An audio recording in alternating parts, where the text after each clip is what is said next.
कि जो कल तक डर रहे थे गांव में, उनको यह पता लगा कि मजबूत पहरेदार खड़े हो गए हैं, एकता बन गई है और परिवर्तन होकर रहेगा। ऐसी लहर जो जब छाई, तो इसके विरोध में मैं चेतावनी के तौर पर कह रहा हूं, हो सकता है जातिगत झगड़े करा दिए जाएं। एनसीआरबी का डाटा कहता है कि महिला यहां सुरक्षित नहीं है। इस प्रदेश को मजबूत और सुरक्षित हाथों की जरूरत है, और जब मैं देखता हूं तो कोई नजर नहीं आता। अगर कोई नजर आता है आपके रक्षक के रूप में, आपके सुरक्षा कवच के रूप में, तो वो मेरा भाई है हनुमान जी बेनीवाल, जिसपे मुझे भरोसा है कि वो हर मुसीबत को अपने सीने पे लेके आपकी रक्षा सुरक्षा करेगा। आप याद करो कितने जुल्म हुए, और अगर कोई लड़ रहा था, लड़ना चाहिए था विपक्ष को, जो मुख्य विपक्ष है, आप बताओ और अपने मन से बताना, क्या भीम आर्मी हनुमान जी बेनीवाल की टीम के अलावा कोई लड़ रहा था? क्या आप बताओ? हर 5 साल बाद आप वोट देते हो, कभी इनसे पिट के इनको वोट देते हो, कभी इनसे पिट के इनको वोट देते हो। ए मेरे लोगों, वोट का अधिकार शक्ति का अधिकार है, शक्ति का सूत्र है। आपकी जो समस्याएं हैं, मैं ऐलान करके कह रहा हूं, बिना अपने भाई से पूछे, आपकी जो समस्या आज आप लिख के दे जाओ। दोनों खेल खेल रहे हैं कि कैसे आपका बेवकूफ बना। कब तक लुटते रहोगे, कब तक पिटते रहोगे? ये एकता बन गई है, इसको रोकने के लिए षड्यंत्र होंगे, लेकिन इसको कोई और नहीं रोक सकता। इसको रोकोगे तो आप, और इसको ताकत दोगे तो आप। दोनों लड़ाके हैं और ऐसी लड़ाई लड़ेंगे कि सब लोग याद रखेंगे। इसलिए कह रहा हूं, बहुत दिन हुए आपको लोगों को बनाते हुए। मैं आपसे पूछना चाहता हूं कि क्या मैं आपकी रक्षा सुरक्षा की जिम्मेदारी हनुमान जी बेनीवाल को दे दूं या ना दे दूं? बताओ। नहीं, दोनों हाथ उठा के बताओ जोर से, आवाज जानी चाहिए। वहां सचिवालय में जो सेक्रेटरी बैठे, अंडर सेक्रेटरी बैठे, उनको पता लग जाए कि कोई भी साजिश करने से पहले याद रखना, ना इधर ना इधर, बिल्कुल सीधे चलेंगे। हमारा झंडा और डंडा दोनों मजबूत है, इस बात को आप लोग याद रखना।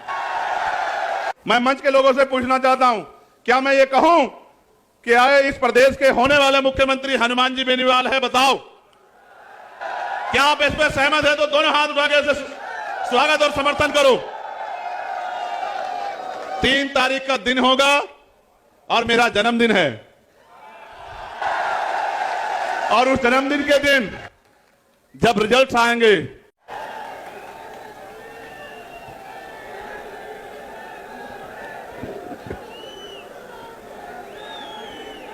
जय भीम। और राजस्थान की महान जनता को मेरा दोनों हाथ जोड़ के नमस्कार, सत श्री अकाल, सलाम। मेरे प्यारे साथियों, सबसे पहले तो राष्ट्रीय लोकतांत्रिक पार्टी के 5वें स्थापना दिवस की आपको बहुत बहुत बधाई और मंगल कामनाएं। मैं इसलिए आपसे पहले ही माफी मांग रहा हूं क्योंकि मुझे जाना है। आप जानते हैं, मैंने कभी मुसीबत में आपका साथ नहीं छोड़ा, लेकिन आज एक समस्या ये है कि जैसे आप प्यार करने वाले लोग यहां हो, ऐसे ही उत्तर प्रदेश में जो प्यार करने वाले लोग हैं, उन्होंने भी सभा बुला रखी। उनकी सभा 11 बजे की थी। मैंने बड़ी मुश्किल से उनसे निवेदन करके कहा कि मैं थोड़ा देर से आऊंगा, आ जाऊंगा। तो मैं जो चंद बातें आपसे कहूंगा आप उनको सुन लेना, लेकिन मैं आपसे एक वादा कर रहा हूं कि जब तक मैं इस किसान कमेरी कौम को कुर्सी पे बैठने की ताकत यहां राजस्थान में हम लोग मिलकर दोनों भाई नहीं देते, तब तक मैं आपको छोड़ के जाने वाला नहीं। ये बात याद। इस मंच पर उपस्थित भीम आर्मी, आजाद समाज पार्टी, राष्ट्रीय लोकतांत्रिक पार्टी के सभी सम्मानित नेतागण, हमारी पार्टी के प्रभारी अध्यक्ष और एक एक हमारे कार्यकर्ता प्रत्याशी, और आज इस सभा के दूल्हे के रूप में जो यहां मौजूद हैं, वो जो राजस्थान की जान शान है, जिसको दूर से मैंने लड़ते देखा आपके हक अधिकारों के लिए, और लड़ने का हौसला तो मंच पे भी दिखा देते हैं कभी कभी। मैंने तो ये जिम्मेदारी ली है कि मैं इनको रोकता रहूंगा। अगर ये अब कभी भी लड़ेंगे तो ये आपके हकों के लिए लड़ेंगे, आपके अधिकारों के लिए लड़ेंगे, आपके मान सम्मान के लिए लड़ेंगे। ये फैसला करके हम इकट्ठे हुए हैं। भाई हनुमान जी बेनीवाल, आपका धन्यवाद। आपने इस रैली में हमें आमंत्रित किया, बहुत कम समय में आपने बहुत बड़ी ताकत यहां दिखाई। सम्मानित साथियों, समय समय पे भारत की धरती पे जन्मे सभी संतों, गुरुओं, महापुरुषों को नमन करता हूं, और जिनको मैं नेता मानता हूं, जिनमें राष्ट्रपिता ज्योतिबा फूले, साहू जी महाराज, डॉक्टर बाबा साहब अंबेडकर, सर छोटू राम, चौधरी चरण सिंह, महामना रामस्वरूप वर्मा, मान्यवर दीना भाना वाल्मीकि, ऐसे बहुत सारे महापुरुष जिन्होंने अपना पूरा जीवन हम कमजोर कमेरों को, किसानों को आगे बढ़ाने के लिए लगाया। उनके उस रास्ते को आगे बढ़ाते हुए मैं और ये जब बैठे, चर्चा तो बहुत दिन से चल रही थी। 2 घंटे में हमने अगर कोई बात की थी तो वो राजनीतिक नहीं थी। पूरे 2 घंटे में एक ही बात हुई कि राजस्थान के युवा, राजस्थान के किसान, यहां की बहनें, माएं, बच्चियां, यहां के बच्चे, यहां के बुजुर्ग, इनका भविष्य राजस्थान में कैसे संवरे, इनके भविष्य में 4 चांद कैसे लगे। जो उम्मीदें लोकतंत्र में बनाई गई थी वो राजनीतिक लोकतंत्र, सामाजिक लोकतंत्र में कैसे स्थापित हों। मेरे आज भी याद है, देश गुलाम था और डॉक्टर बाबा साहब अम्बेडकर और सर छोटू राम इस बात के लिए लड़ रहे थे कि जिनको हाशिए पर रखा गया व्यवस्था में, उनको कैसे तरक्की दी जाए। देश राजे रजवाड़ों के हाथ में था और देश में राजतंत्र था। राजा महाराजा जैसे चाहते थे वैसे देश की जनता प्रजा शासित होती थी, ना हक थे ना अधिकार। जो राजा ने कह दिया, राजा ने कहा दिन तो प्रजा ने कहा दिन, राजा ने कहा रात तो प्रजा ने मान लिया रात। और ये बहुत लंबे समय तक चलता रहा। फिर एक ऐसा समय आया कि देश में लोकतंत्र आया। देश में जब लोकतंत्र आया तो समस्या ये थी कि एक तरफ आर्थिक रूप से गैर बराबरी थी, एक तरफ बड़े बड़े महल और एक तरफ गरीबों की झोपड़ियां, दूसरी तरफ सामाजिक आधार पर गैर बराबरी थी, छुआछूत थी, ऊंच नीच थी। मैंने चौधरी कुंभाराम आर्य के आंदोलन को पढ़ा कि किस तरह से उन्होंने लोगों को जगाने के लिए कितना काम किया और किस तरह से आपका नेतृत्व किया समाज को अपने पैरों पर खड़ा करने के लिए। असल लड़ाई ये थी कि लोकतंत्र तो आया था, लेकिन पैसे वाले लोगों ने तय किया कि वोट इनके पास चला गया है। वोट को रोकने के लिए भी षड्यंत्र हुए। कोई कहता वोट उसको मिलेगा जो पैसा वाला है, कोई कहता उसको वोट का अधिकार मिले जिसके पास जमीन जायदाद है, कोई कहता उसको मिले जिसके पास व्यापार है। हमारे नेता लड़ रहे थे कि लोकतंत्र लोकतंत्र तब होगा जब अंतिम व्यक्ति को भी सरकार चुनने का अधिकार मिलेगा। ये राजतंत्र नहीं है कि राजा चंद लोग चुन के तय कर दें। ये लोकतंत्र है, जनता जिसे चाहेगी, चाहे वो किसान का बेटा हो, चाहे वो मेहनत कश कौम का बेटा हो, चाहे वो गरीब का बेटा हो, उसको आगे बढ़ाना चाहे तो बढ़ा सकती है। तमाम साजिशों के बाद जब बाबा साहब अम्बेडकर ने अपने 4 बच्चों की कुर्बानी के साथ आपको वोट का अधिकार दिया तो लोगों ने कहा, जो विरोधी लोग थे कि वोट इनके पास है, नोट हमारे पास है, इनकी वोट को नोट से खरीद लेंगे, लोकतंत्र आने नहीं देंगे। हमारे महापुरुष घर से निकले, गली गली गए, लोगों को समझाने का काम किया है। मेरे सीधे साधे लोगों, अपनी ताकत को समझो। ये वोट आपको गुलामी के लिए नहीं मिली, ये वोट आपको बिकने के लिए नहीं मिली। मेरे आज भी याद है मान्यवर काशीराम साहब, उन्होंने अपने जीवन की एक सुख सुविधाएं लगा दी। मगर मैं मानता हूं परिवर्तन एक सतत प्रक्रिया है। चंद दिनों में नहीं बदलाव हो सकता था। ताकतवर लोगों ने रास्तों में कठिनाइयां लगाई। आज जब हम आ रहे थे, रथ चल रहा था, सामने को रुकावट आ गई तो हनुमान जी बेनीवाल मुझसे बोले, पत्रकार साथी भी वहां थे, कि ये रथ रुकेगा नहीं, ये रथ अब अगर रुकेगा तो जयपुर की कुर्सी पे बैठ जाके रुकेगा। तो वो बात मेरे दिल में आई कि कितनी कठिनाइयों के बाद भी जो फैसले हमने लिए वो मजबूत होते गए। हमारे महापुरुष निकले, लोगों को जगाते रहे। आज उस कारवा को, उस एकता को जो नेचुरल एकता है, मैं आपको दिल से कह रहा हूं और मैं आपको चेतावनी के तौर पे भी कह रहा हूं। आज हमने एकजुट बना, एक गठजोड़ बनाया गांव में रहने वाली, क्योंकि शहर की अपेक्षा गांव में हमारे ज्यादा लोग रहते हैं, उनके चेहरे पे खुशहाली आई। मुझे मेरे साथियों ने बताया कि जो कल तक डर रहे थे गांव में, उनको यह पता लगा कि मजबूत पहरेदार खड़े हो गए हैं, एकता बन गई है और परिवर्तन होकर रहेगा। ऐसी लहर जो जब छाई तो इसके विरोध में मैं चेतावनी के तौर पर कह रहा हूं, हो सकता है जातिगत झगड़े करा दिए जाएं, हो सकता है कि लोगों को गुमराह किया जाए। यह हमारी मातृशक्ति बैठी है, आपके भविष्य का फैसला है। अन्याय अत्याचार उस कौम पे होंगे जिनके पास राजनीतिक शक्ति नहीं होगी।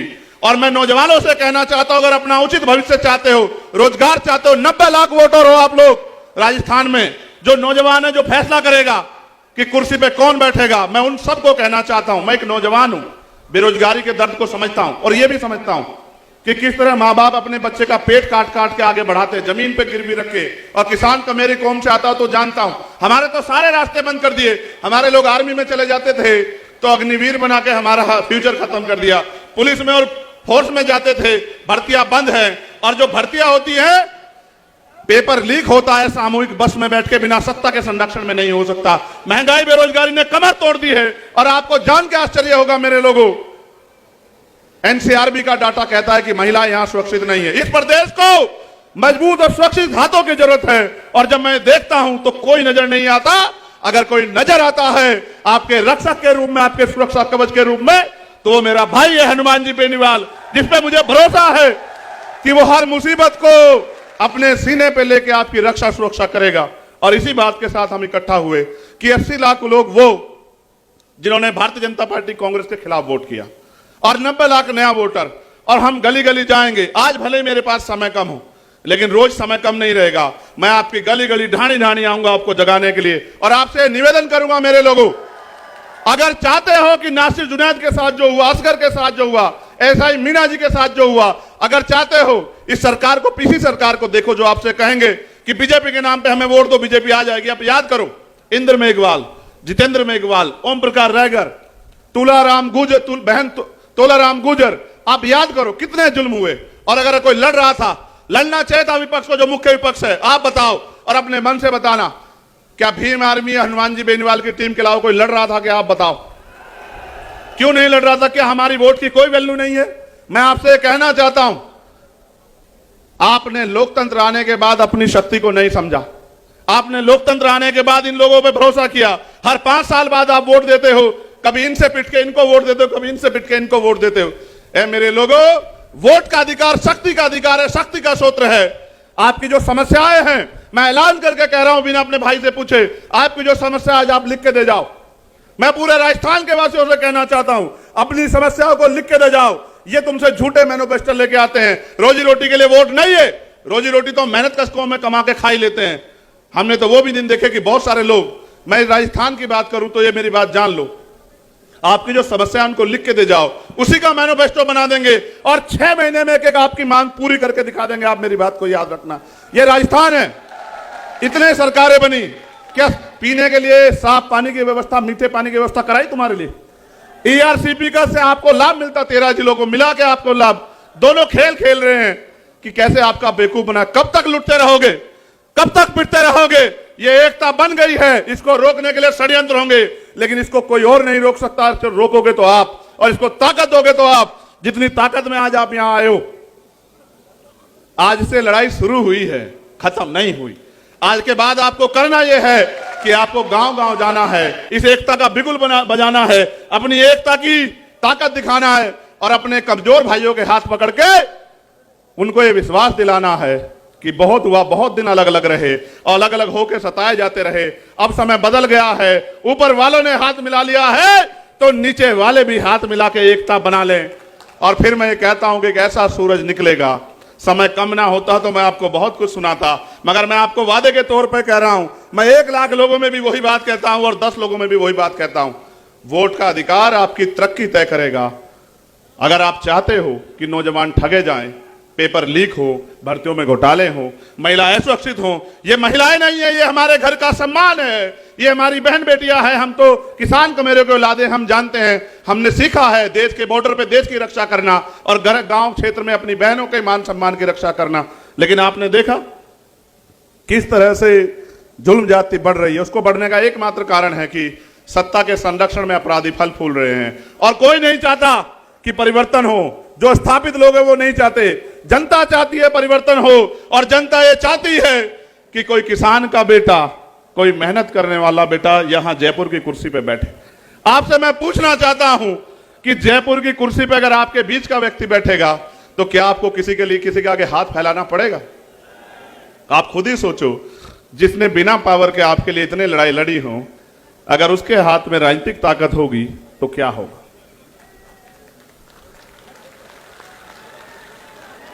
वो आपको बहकाने का प्रयास करेंगे, आपको बांटने का प्रयास करेंगे, आपको लालच देने का प्रयास करेंगे। आपने देखा नहीं, जब से मोर्चे की सुगबुगाहट हुई, कहीं की तो लिस्टें बदल गई हैं, कहीं की लिस्टों पे रिव्यू चल रहा है, कई घोषणाएं गारंटी दी जा रही है। मैं ये पूछना चाहता हूं, जिनकी सरकारें थी उनको गारंटी क्या जरूरत है? कर देते ना।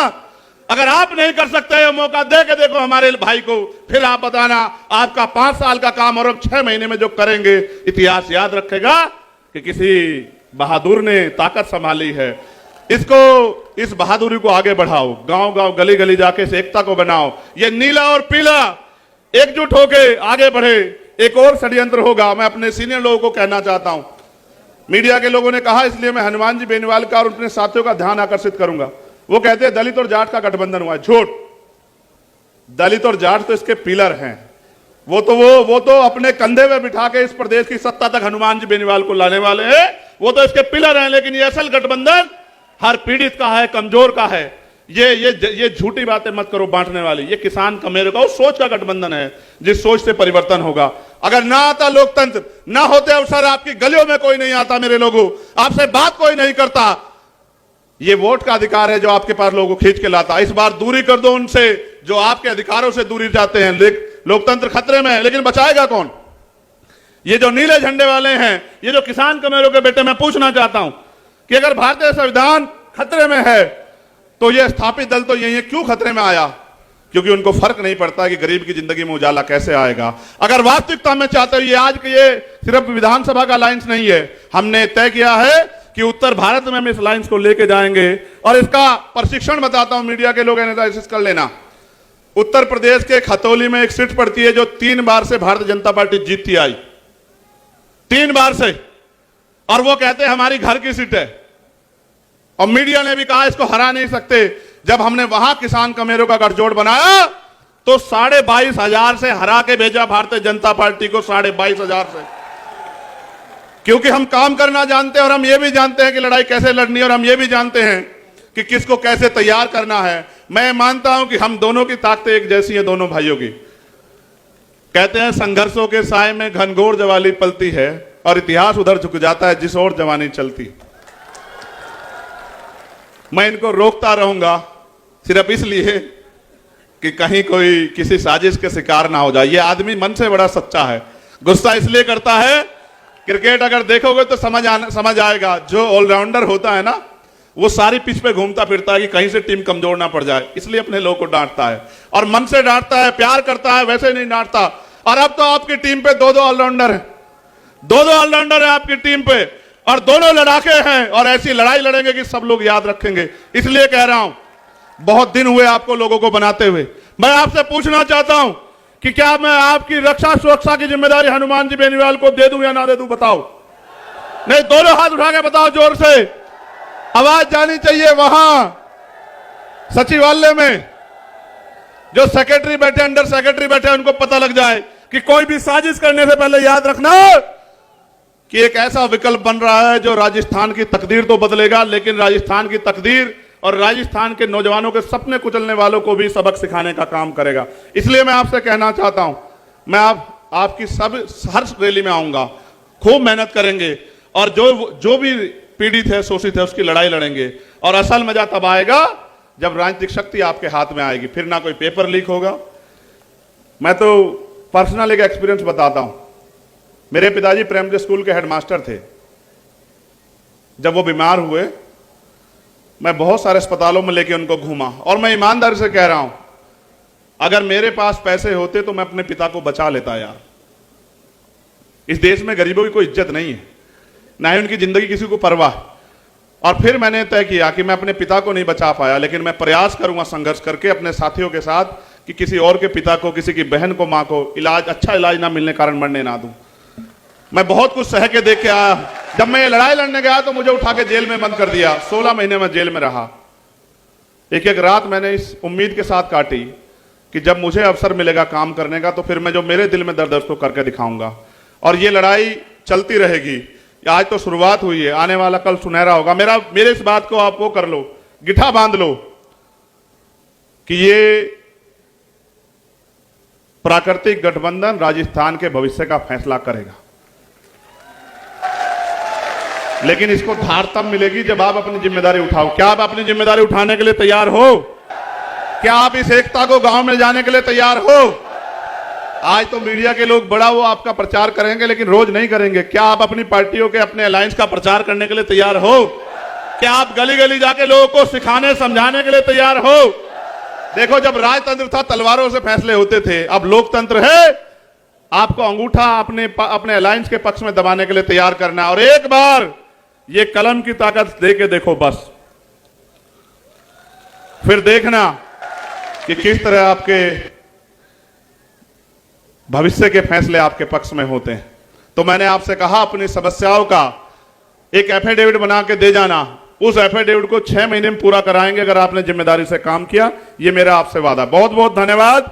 बहुत जल्द आपसे मुलाकात होगी। फिर मैं आखिरी बार दोहरा रहा हूं, शोषण उसका होगा जो कमजोर होगा, और जो राजनीतिक रूप से कमजोर होगा वो सताया जाता रहेगा। आप तय कर लो कि आप इस प्रदेश में सताए जाने वाले की श्रेणी में रहोगे या आप इस प्रदेश में तरक्की करने वालों की श्रेणी में रहोगे, फैसला आपको करना है। ना इधर ना इधर, बिल्कुल सीधे चलेंगे। हमारा झंडा और डंडा दोनों मजबूत है, इस बात को आप लोग याद रखना। मुझे आने की जरूरत नहीं पड़ेगी, जब हमारे नेता यहां कुर्सी पे बैठ जाएंगे मुझे आने की जरूरत नहीं पड़ेगी। तो मैं फिर कह रहा हूं, मैं मंच के लोगों से पूछना चाहता हूं, क्या मैं ये कहूं कि आए इस प्रदेश के होने वाले मुख्यमंत्री हनुमान जी बेनीवाल है? बताओ, क्या आप इस पर सहमत है? तो दोनों हाथ उठा के स्वागत और समर्थन करो। 3 तारीख का दिन होगा और मेरा जन्मदिन है, और उस जन्मदिन के दिन जब रिजल्ट्स आएंगे तो आज जो आपके दिलों में जो ताकत बन रही है, ये ताकत वोट में बदल देना। तो 3 तारीख को जिस दिन रिजल्ट आएगा उस दिन आप देखना। हमारे हरियाणा के एक नेता कहा करते थे कि वारे नारे ना कर दिए तब फिर बताना। तो वारे नारे ही कर दिए जाएंगे। किसानों, अमीरों के, नौजवानों के और जो कर्मचारियों की समस्या है, पिछली बार छूट गई थी, इस बार नहीं छूटेगी। जो हमारे सीएचए के भाई हैं उनसे भी कहूंगा, आपके लिए 4 दिन हम लोग जेल में रहे थे, लेकिन वो अवसर नहीं था कि आपकी मांगे पूरी कर दे। हम आपकी मांगों के साथ खड़े हैं, आपकी मांगे पूरे करेंगे। जो तृतीय श्रेणी के टीचर हैं, आप बहुत दिन से परेशान हो रहे हैं कि आपके ट्रांसफर की व्यवस्था हो जाए, आपके ट्रांसफर की व्यवस्था भी करेंगे। हर एक व्यक्ति की लड़ाई लड़ेंगे, बस वो ताकत दो जिससे लड़ाई पूरी है। बहुत बहुत धन्यवाद। जय भीम, जय भारत, जय मंडल, जय जोहार, जय संविधान। और आप सभी के लिए को बहुत बहुत बधाई और आपके गठबंधन को बधाई। हमारी एकता जिंदाबाद। जय जवान, जय जवान, जय जवान। किसी की बातों में मत आना, बहुत आएंगे बहरूपिये धोखा देने के लिए। लक्ष्य रखो मौके के लिए, मौका आपके हाथ में है, कुछ दिन की बात है। अब जब सभा होगी रिजल्ट के बाद तो वो वहीं होगी जहां से तरक्की के फैसले होते हैं, जहां से प्रदेश के फैसले होते हैं। बहुत बहुत धन्यवाद। बहुत बहुत शुक्रिया सम्माननीय चंद्रशेखर जी आजाद साहब का। जिस तरह का संकल्प आपने मंच के माध्यम से दोहराया, ये केतली और बोतल दोनों आपके सामने है। केतली से बोतल में डालो, चाहे बोतल से केतली में डालो, बात एक ही है। और ये बात हमें 25 तारीख को राजस्थान की जनता के सामने साबित भी करनी है। जैसा कि चंद्रशेखर जी ने कहा कि बहुत आएंगे बहकाने वाले, लेकिन मंजिल तक पहुंचने के लिए हमारा संकल्प एक ही काफी है। हमारे दोनों नेता सम्मानीय हनुमान जी बेनीवाल और सम्मानीय चंद्रशेखर जी आजाद राम और लक्ष्मण की जोड़ी के रूप में मिलकर के आने वाले समय में राजस्थान की सूरत और सीरत बदलने का काम करेंगे, राजस्थान की दशा और दिशा बदलने का काम करेंगे। अब चूंकि चंद्रशेखर जी को पधारना है, आगे बड़ा कार्यक्रम है, आप सभी से निवेदन रहेगा आप सभी यहीं बने रहें। एक भी साथी अपनी जगह से खड़ा नहीं होगा। जोरदार तालियों के साथ चंद्रशेखर जी आजाद को विदा दें। एक बार जोरदार तालियों के साथ उन्हें विदा दें, अलविदा दें। और आज के बाद से आज का कार्यक्रम ये उत्तर प्रदेश में कर रहे हैं, उसके बाद आने वाले समय में सारे कार्यक्रम आपके राजस्थान में होंगे। इस तरह का संकल्प आप मंच के माध्यम से दोहरा करके